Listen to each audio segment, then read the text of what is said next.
Komisi Pemberantasan Korupsi memeriksa Gubernur Bank Indonesia Agus Martowardoyo sebagai saksi dalam skandal Bank Senturi untuk tersangka Budi Mulya.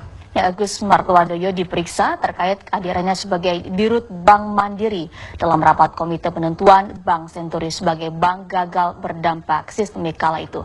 Dan untuk laporan selengkapnya ada Hana Puspita. Silakan Hana. Ya, Bayu dan Ike.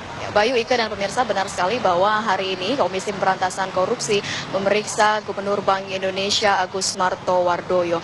Ia diperiksa sebagai saksi terkait penyidikan kasus dugaan korupsi, pemberian fasilitas pendanaan jangka pendek atau FPJP dan penetapan Bank Senturi sebagai bank gagal berdampak sistemik. Agus Martowardoyo tadi tiba di gedung KPK sekitar pukul 10 pagi tadi. Tak banyak komentar yang dilontarkan oleh mantan Menteri Keuangan tersebut. Ia hanya mengaku bahwa pada rapat Komite Stabilitas Sektor Keuangan pada 24 November 2008 silam, dirinya hadir dalam rapat tersebut namun hanya berkapasitas sebagai narasumber karena saat itu Agus Martowardoyo menjabat sebagai Direktur Utama dari PT Bank Mandiri.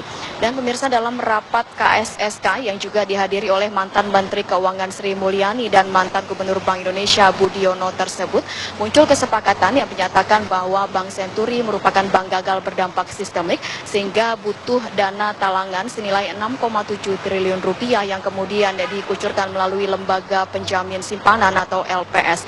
Dan pemirsa, belakangan diketahui bahwa sebenarnya Bank Senturi tidak memenuhi syarat batas rasio kecukupan modal sebesar 8%. Kemudian audit Badan Pemeriksa Keuangan pun menyatakan bahwa adanya ketidaktegasan Bank Indonesia terhadap bank milik Robert Tantular tersebut. Dan Bank Indonesia diduga mengubah peraturan sendiri mengenai pemberian fasilitas pendanaan jangka pendek terhadap Bank Senturi sehingga dana talangan bisa dikucurkan.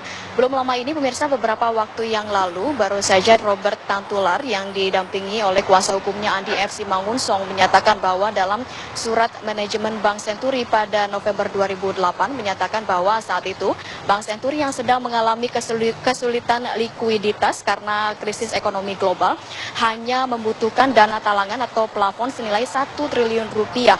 Oleh karena itu Robert Tantular meminta KPK untuk bekerja sama dengan PPATK untuk menelusuri kemana sebenarnya dana talangan senilai 6,7 triliun rupiah tersebut.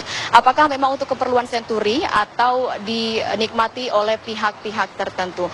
Dan saat ini Gubernur Bank Indonesia masih menjalani pemeriksaan di gedung KPK. Kami akan mengabarkan kepada Anda jika sudah ada perkembangan lebih lanjut.